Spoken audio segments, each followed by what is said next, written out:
Surprise, surprise. 4 games in a row we have lost. It is incredibly frustrating, the last couple of matches that we have had. And I said in a previous video that Petr Bosz has got to go. He still has to go. I don't know how long that you can continue doing this without realizing that this is a failure of a season. And this season's going to go basically the same way as last season went, where we're basically going to we're going to finish 8th, we're going to finish out of Europe, and then what do? We have Texter's money, we have a half-ass squad basically of, some youth players, some experienced players. The squad doesn't work, and the squad could have worked and would have made us into European football if Petr was still in the team. And possibly even not in that case, but we all know what happened there, and there's no point, I guess, continuing on that at this point.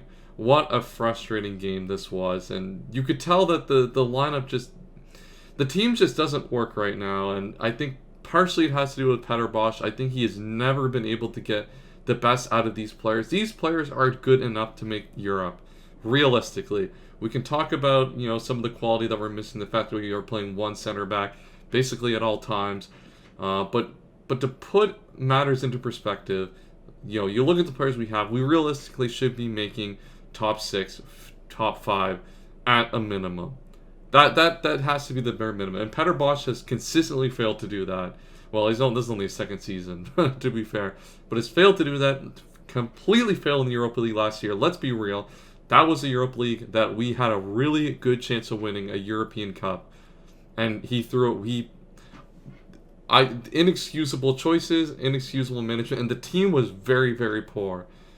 But this is kind of, basically a culmination of all of the failures here. I guys come to this 4-game losing streak, and I've said consistently after the West Ham game, every game that Petr Bosz says is one game too late, and it continues to be another game too late as we lose a game that was potentially, there for the taking. I think Laws played, were very, very good today, but Lopez kept us in it. And realistically, without an inexcusable mistake by Thiago Mendes, they would not have scored this game. And, we had our opportunities to take. But unfortunately, it just wasn't to be today. There's no real positive performances to take from this outside of, who was it? Anthony Lopez. I think Diamande played well, and I think we have to play Diamande regularly now. Like, I'm tired of Thiago Mendes. Like, if he's just gonna keep making mistakes, and if we're not gonna finish in Europe, there's no point playing him and no point keeping him. It's just, what value do we get out of playing Thiago Mendes at this point if he's not gonna play well, and we're not even gonna make Europe at this point? So play Diamande and Lukeba together, see if we can find something there. And if not, I just don't see how we're gonna be able to compete at a level to make European football at this point. Well, there's 2 minutes left of the game, so I gotta talk about something in case that we score at the very end. But I highly doubt that is gonna happen.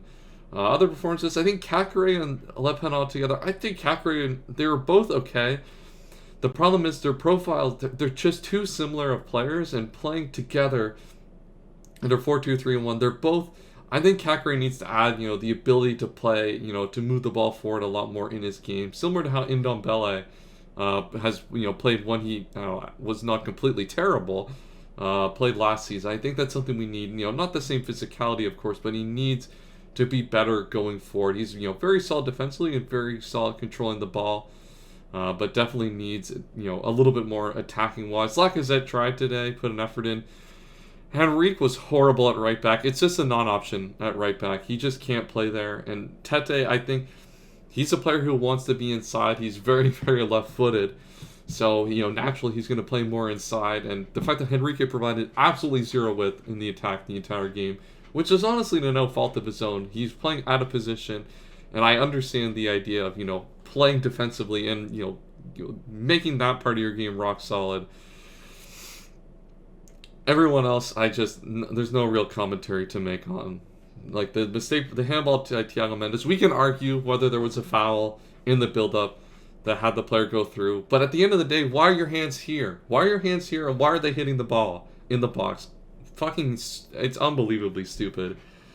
And then Toko can be useless as always. I don't know. It's just kind of typical. I think Shirky is tough. I think he put in a good effort, but I think the problem is with the way that law's set up. I think a player like Shirky playing in the 10 just didn't work. They're just too physical of a team and too just too physical and they're just too good at pressuring in the midfield and Shirky just wasn't able to get any time on the ball. He tried to create, but I don't know. I think it was the right choice to start him today, but I don't think it just wasn't a game that was going to necessarily be good for good to get him in and show his true skills, especially where he hasn't really played that much. But that's the end of the video. That's the end of the match. We lose again, and if Petr Bosz is not sacked after this, I just don't know what we can do. What can be done? I just don't know where to go from here.